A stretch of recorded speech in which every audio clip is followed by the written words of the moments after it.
September the 11th, 2001 was a monumental day, a significant day, historical day in our nation's history. It was a day that was, at first, ordinary. Nothing out of the ordinary happened when it first got started.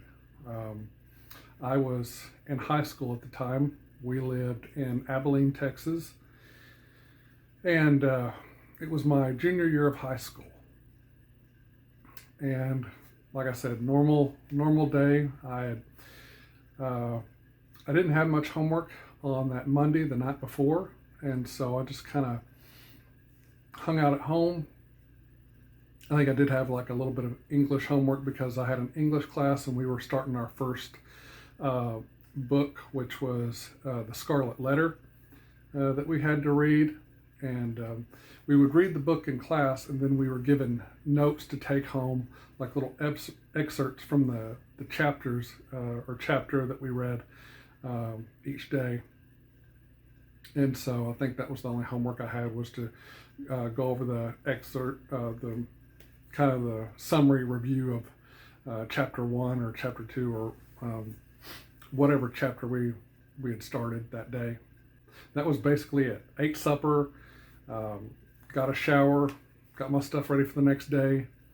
I think I stayed up till like 10:30, watched the news. I always like to watch the sports, especially what was happening with our local high school football teams.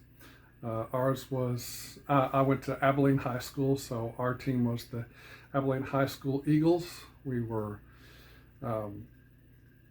black and gold. I was on the football team for a very, very short time, but I decided that didn't work out for some personal reasons, and but I still like to keep up with them and what they were doing.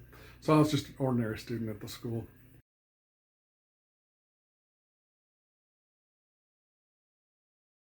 Tuesday, September 11th rolls around.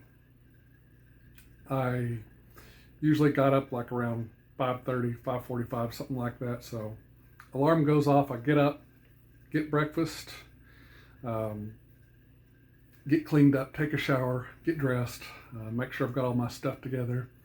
My dad was out of town. My brother was already in school, in college.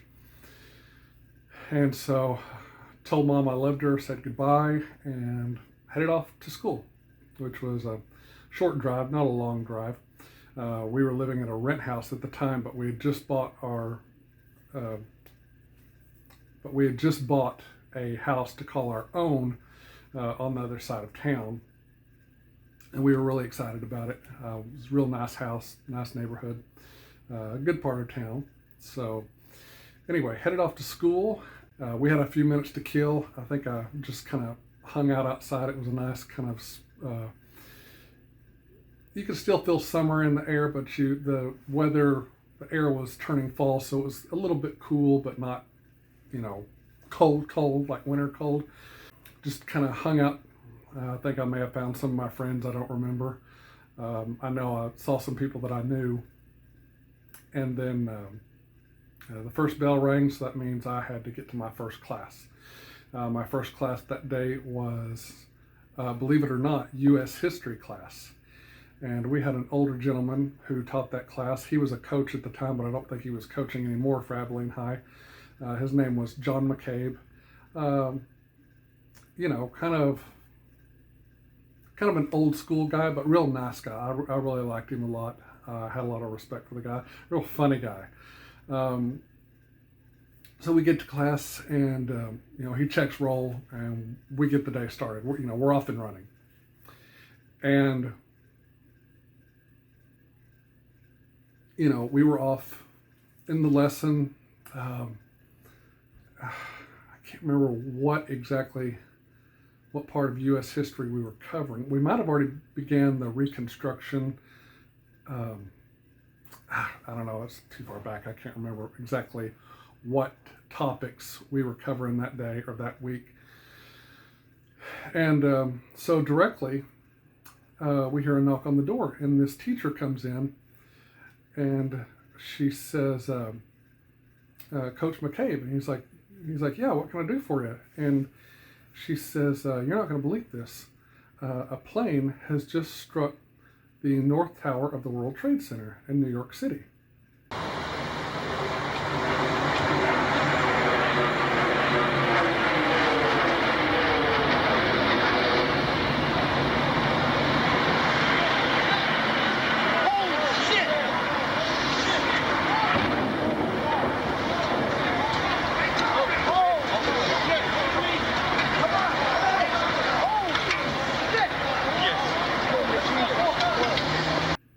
And he's like, okay. She said, it's plastered all over the news. They think it's an accident. We're all sitting there listening to that conversation. And me, I'm thinking, okay, well, that's a pretty sturdy building, real tall building. I'm thinking it maybe was like a single engine or twin engine Cessna, crashed into it, probably just bounced right off of it. One or two people may be hurt, maybe a couple people inside the trade center may be hurt. That's it. And I think nothing of it. And so she tells him, and they kind of converse a little bit back and forth, and she leaves. And so we're continuing on with the lesson. Well, about 25 to 30 minutes later, she comes running in, and she says, Coach McCabe, another plane has just struck the second tower of the World Trade Center. And we're all thinking, well, that's weird. They must be having air traffic control problems or something. Something's going on.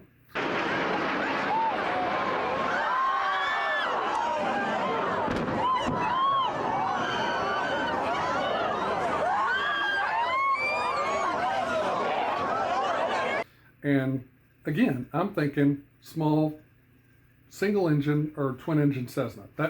Those are my thoughts at the time. And so class was just about over, and I went up to Coach and I said, Coach, what kind of planes were hitting these buildings? I said, was it twin engine Cessnas? Was it a single engine Cessna? What was it? And he kind of looked at me and he says, I think they're passenger planes. And so I was just kind of like, okay, well, twin engine planes or twin engine Cessnas or single engine Cessnas, can carry passengers, or maybe just like a prop jet or something like that, no problem. And so I leave class, and there's like hardly anybody in the hallway. People are gathered in classrooms. They've got TVs mounted on the wall, and the TVs are connected to cable, to our cable company, our local cable company, which was at the time Cox Communications. And all news channels were on. And then I kept hearing talks among the students as I'm heading to my next class. Bombs, nuclear, were under attack. And my next class was not exactly at the school. It was at the YMCA just down the street. It was this class was called Outdoor Adventure. Something. It was like an outdoor class. We learned how to canoe. We learned how to rappel. We learned stuff like survival skills out in the wilderness, things like that. How to set up a tent, all that good stuff. And it was a really fun class. I really enjoyed it a lot. And I noticed that there was hardly any movement. And all these people, all these students and teachers were gathered in classrooms watching TV. And I'm still hearing, bombs were under attack, blah, blah, blah, all this stuff. And I thought, what in the heck is going on here? And so I had a cell phone for about a year, but I always kept it turned off. I never turned it on during the school day. And so finally I thought, something just doesn't feel right about this. Something's wrong here. And so I took out my cell phone as I was walking to the YMCA, and I called my mom. First time I didn't get through because the phone lines were just, all over the nation, not just in New York City and Washington, D.C., but, phone lines were jammed everywhere. And so I didn't get through the first time. So I waited a couple minutes as I was walking, tried again. Went through. Mom picked up the phone and I said, Mom, this is Wade. And she's like, yeah, I know. I saw your name flash across the screen. I was like, what's going on? I was like, no one's moving over here. I was like, everybody's jam-packed in classrooms watching TV. I was like, I'm hearing things about bombs, and we have an Air Force, or we had an Air Force base in Abilene, Dyess Air Force Base. And I was hearing things like bombs, nuclear, we're under attack. Dyess is next. Just weird stuff like that. I was like, what is going on? What's all this commotion about? And she told me, an airliner struck the two airliners struck both the towers of the World Trade Center in New York City. And I was like, okay. And I hadn't seen a TV yet. I hadn't watched TV yet, so I was still clueless. And I said, okay, well, there's probably people hurt and all this stuff. And she said, no. She said, this is not what you think. She said, this is no accident. And I was like, well, what do you mean? She said, they're saying it's terrorism. I was like, terrorism? She said, yeah, the United States is under attack. And I just kind of stopped as I was walking, and I was like, okay. I said, what, do you want me to come home? What do you want me to do? And she just said, stay at school for now. She said, go to your classes. She said, you probably won't have much class today anyway. You probably won't get any instruction time whatsoever. She said, just stay at school. If things keep tumbling out of control, then, I'll call you to come home. Okay. So I went about my day. I tried to, there was nothing I could do about it. Because all the activity was in New York City, and then Washington, D.C., and then in the field in Shanksville, Pennsylvania. So there was nothing really I could do except watch the events unfold. So there was a changing room at the YMCA, so for both men and women. So I went into the men's room, changed into my, I guess you could say, PE clothes. It wasn't, like I said, it wasn't a PE class. But I had to change into a swimsuit because we were in the pool area, and we were discussing. We were talking about canoeing techniques and all this stuff like that for canoes and safety and stuff. And our coach comes in and he says, "Everybody gather around." Okay, so we gather around him. And he says, "Some of you don't know." He said, "But I'm going to tell you, this nation right now is under attack." He's like, there are people in New York City dying. There are people dead. It's like, they don't think it's over. They said, it's terrorists who have hijacked airliners and are crashing them into buildings he said, so far on the East Coast. He said, that could change. We don't know. He said, there's nothing we can do about it right now. He's like, we just need to keep our ears open and our eyes open. He's like, we're going to go ahead and do a couple of things here in class. He's like, but there's not going to be much learning or doing of anything today. He's like, because we may have to get out of here and evacuate, at any time. So he said, we're going to work on our paddling techniques for paddling a canoe. Okay, so we all work on that on the side of the pool and everything. So he wanted us to do everything out of the water first. That way, once we got in the water and started using the canoes in the pool, we would have a good idea or a good sense of what to do. But we did that for a little while. It didn't last long, and he could tell that all the students, were just, no one's heart was in it. No one's mind was focused.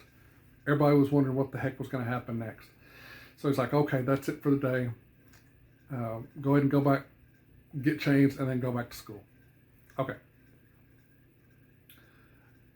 Next class rolls around. I can't remember what that class was. I think it was like geometry or something like that. I don't remember. And that's when I saw the first images. And I think the Pentagon had just been struck. And so we didn't do any math that day. We just watched TV. So then I go to lunch. And I didn't really eat because after seeing that, I was just kind of like, who has an appetite after watching this? No one should. And then I had one more class of the day. It was my long class, and it was photography. We didn't get much done in that either. I think I had one roll of film to develop, which I did develop, but I'm not sure how those pictures turned out because, like I said, no one's head was there that day. And then it's time to release for the rest of the day. So get in my car, go home. And got home, and all we did that night was pretty much just watch coverage on CBS, the CBS Evening News with Dan Rather, and then our local station, KTAB TV, KTAB News, the CBS affiliate, would break in every now and then and, talk to people around Abilene and the surrounding areas about, how they're feeling, what they think about all this, what's going to be affected. And all I know is I think banks had shut down. And one thing that never happens in Texas, they interviewed the high school football coaches, and there were 3 big high schools in Abilene. We had Abilene High, we had Cooper High School, and then we had Wiley High School. And they interviewed all 3 coaches and said football practice is canceled for the rest of the week until further notice. There probably won't be a game this week at all. And I was like, man, this is serious, because nothing ever cancels football, especially here in Texas. So that's, I knew people were dying and stuff, but I knew that this was affecting everybody in the whole country now, especially since football was shut down for the rest of the week. And then I heard the MLB shut down, NFL, all those things. Later on that night, we were still watching it. I'd kind of just tuned it out because I'd listened to it all day, and I was just like, I don't know how much more of this I can watch. And I just kind of started doing my own thing just to kind of clear my head and get away from it all. Mom comes running into my room. I think I was watching a movie. Just I needed something else just to get those images out of my head for a little while. I don't even remember what movie I was watching.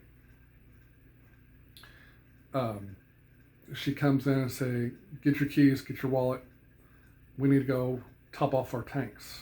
I said, okay, why? And they said, this is driving gas prices up, and they think there's going to be a gasoline shortage. I was like, oh, great. So we both go down. I think we went to the local supermarket, HEB, which is a Texas chain, and they have a gas station. And we had to wait a while because there were some long lines, but we eventually got gas and returned home. And I mean, it was weird the next few days because we really did nothing in school. We just kind of kept watching TV for the rest of the week. I don't think school activities returned to normal until the following week. And then I remember that all sorts of things were shut down. Like I said, banks were shut down. I think the post office was shut down for a little while. Hardly any movement in town. People were scared to go to work. People were scared to go to school. People were scared that, the big terrorist attack was going to awaken some sleeper cells inside or within the United States. And a lot of people in Abilene were scared because, we've got Dyess Air Force Base just right out there. They could come bomb the hell out of Dyess, and there wouldn't be a blasted thing we could do about it. And then they'd probably, attack Abilene while they're attacking Dyess. So it was just a scary time. I remember though that night, one thing that did stand out to me was the presidential speech from the Oval Office that George W. Bush gave. I thought it was very reassuring. I thought it was very heartfelt. I thought he struck the right chords on, going through the grieving process, but then, finding out who did it, gathering that intel, and then going after him. And I thought, okay, he struck the right chords with me tonight. Another thing that stood out to me that night, sometimes I would stay up late and watch it. The Late Show with David Letterman didn't air that night. And I thought, man, this is strange.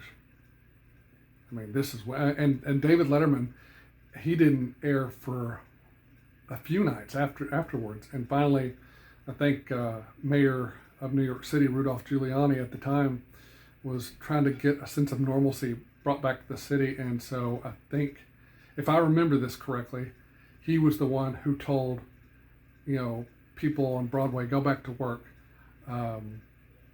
David Letterman, Jay Leno, whoever else, get your shows back on the air. We need to get a sense of normalcy going here again. Just to try and establish something for people, just to get their minds off of this. Because it's terrible. This is going to be going on for weeks and weeks and weeks, and we got to get some sense of normalcy back.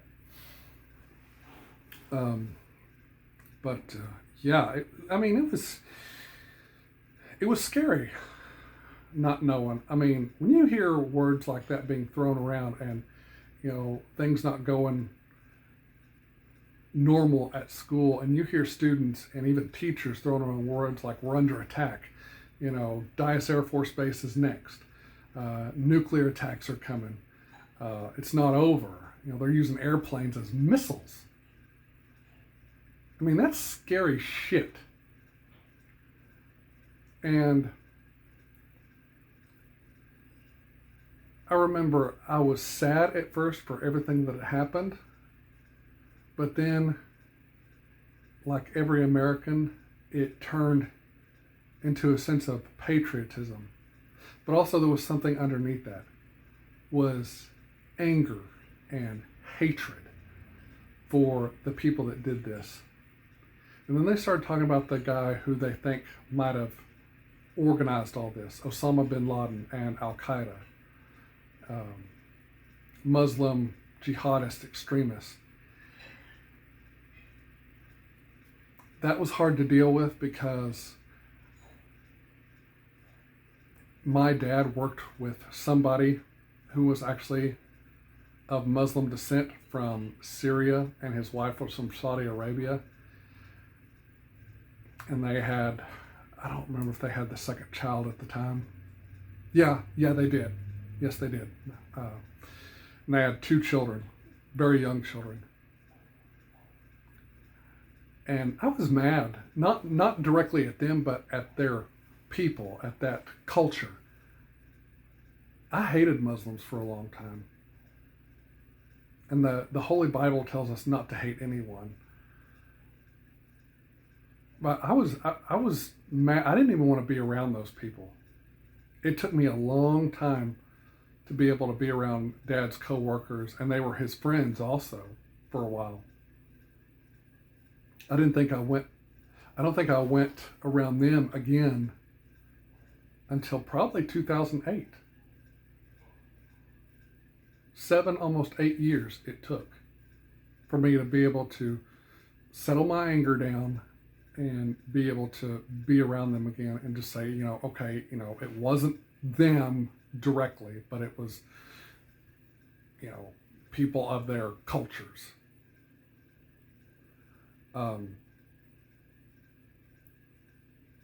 But yeah, just like every American though, a great sense of pride and patriotism filled my heart and my mind and my every being. I was proud to be an American after that. I'm still proud to be an American. I'm always proud to be an American. But I was proud to wear the red and white stripes and the white and blue stars.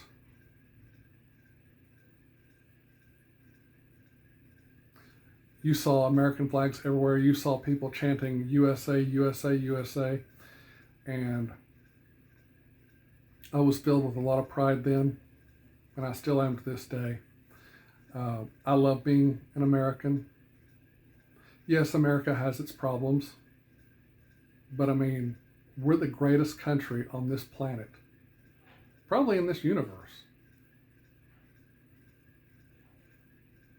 And I love the United States of America, and I love my state, the state of Texas. But yeah, scary time. Scary time. And as I look back now, 20 years,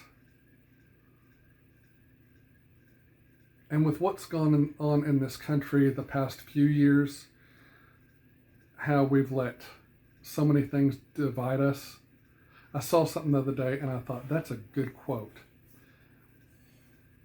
You know, no one in this country, unless you hate this country, which I don't, I love my country. No one in this country ever wants to see anything like that happen again. We don't want another September 11th. But I wish, and this is what that quote said that I saw the other day, every American should be as proud and live like they did on September 12th. Proud of their country. Proud of the flag. Proud to chant USA. And I am. I love the United States of America. After September 11th and after everything really kind of settled down, which it took a while for it to settle down, but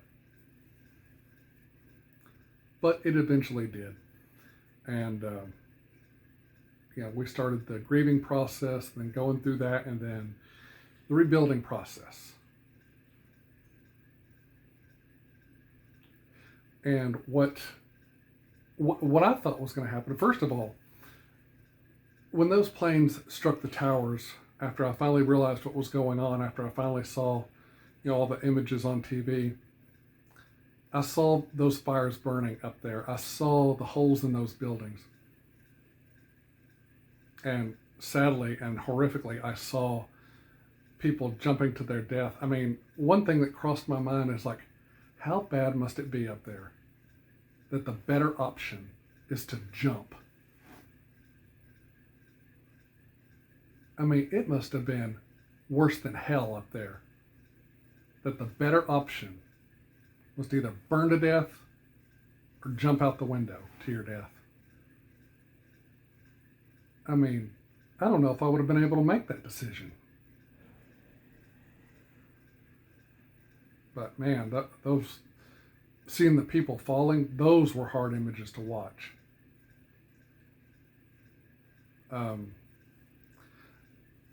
But back to what I was saying. I saw the holes that the planes made in the towers. I saw the firemen, policemen, EMTs, everyone and anyone who could help was willing to go up there and risk their lives to save people. And I thought to myself, okay, the elevators are out, obviously, in both buildings. But the firemen, they'll get up there. They'll get up there, they'll put out the fire, they'll save people. It was like they'll save everybody, they'll get everybody out, they'll put the fire out, and then the rebuilding will begin. The buildings will be fine.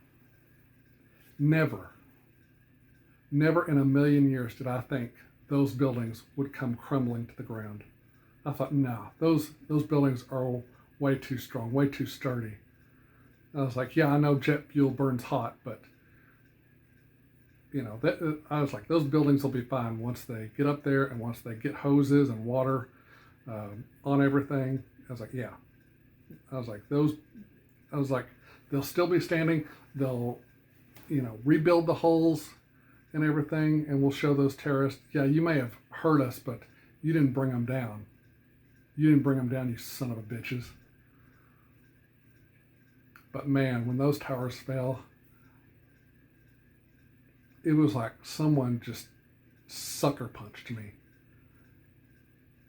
Like someone shoved a knife right in my heart and just twisted it and twisted it. And I was just like, oh my God. And I knew there were so many firemen and policemen and still just regular civilians trapped up there. And I was like, when I saw them, I was like, oh God, no.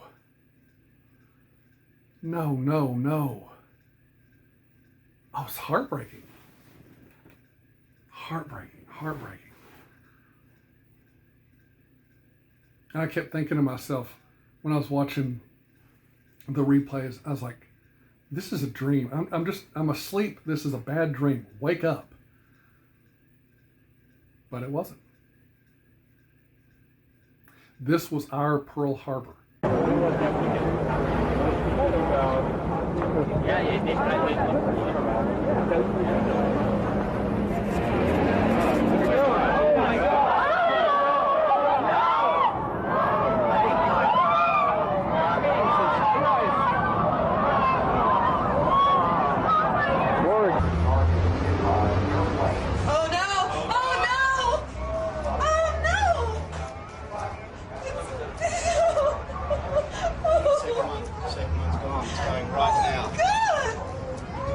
Falling.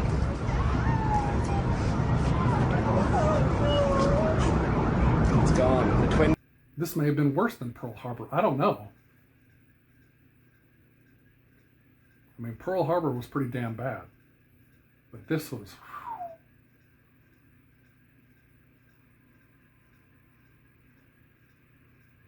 I mean, this is like something that you would see in your worst nightmare, or maybe the worst movie about a terrorist, but it wasn't a movie. I mean, this was real. This happened. One thing I remember, it was later on, about 4 or 5 years after, I had graduated high school and I was going to school. I was getting my basics there in Abilene at Cisco Junior College, their campus there. And I was still living at home. And I remember seeing a preview on TV of a movie that was fixing to come out. And I noticed it was a movie about a plane. I was like, oh, wonder what this is about. This should be interesting. And then the text from the trailer came up. It said something about 3 airplanes on 9/11 were hijacked and hit their targets. This is the story of the 4th. And I remember thinking, oh my gosh, this is going to be about the United 93 flight that crashed in Pennsylvania. And I'd already kind of heard a little bit about what happened on that flight, but I didn't, I wasn't familiar with a lot of it. And so I got to thinking, I was like, this should be interesting. But at the same time, I was like, it was like 2000, was it 5? No, it was 2000.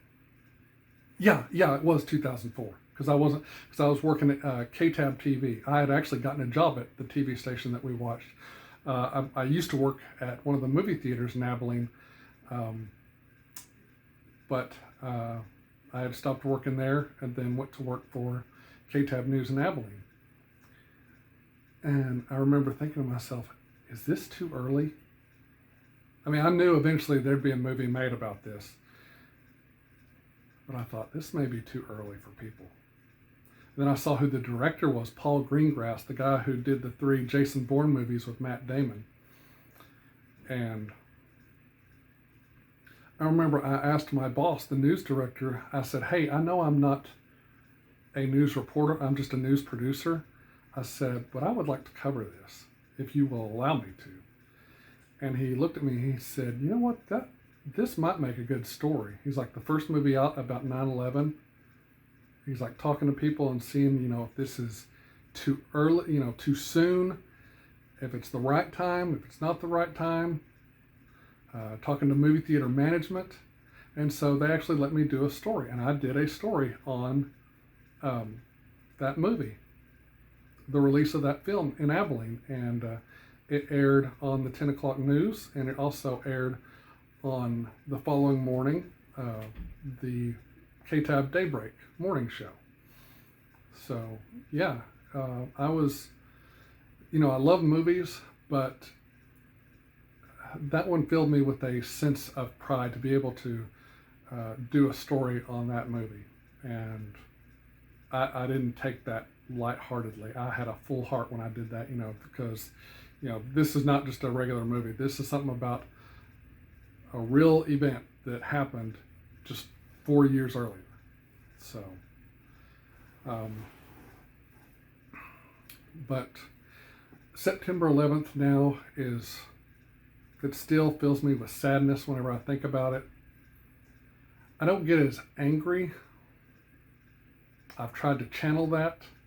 It's hard not to get angry at the people who did that to us. And now with the things we have going on in the news currently at this very moment, the situations created by, well, I'm not going to say their names, but if you've been following the news here recently, you know what I'm talking about. Yeah, that's basically how I remember the events of 20 years ago.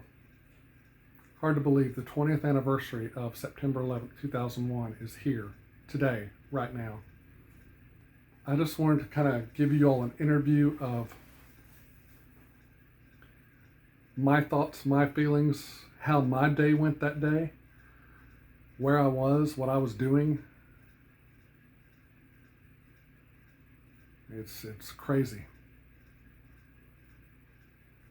I hope I never see anything like that again in my lifetime.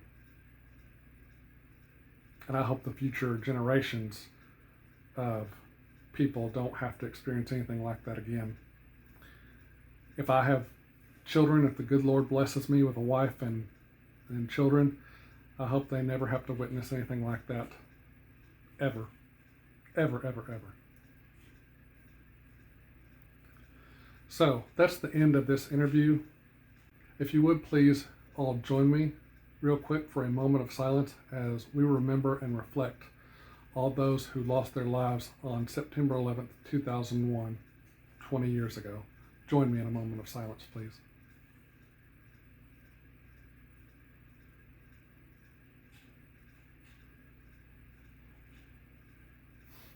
Thank you very much. I'm going to say good night. God bless. I love all of you. God bless us all. And God bless the United States of America.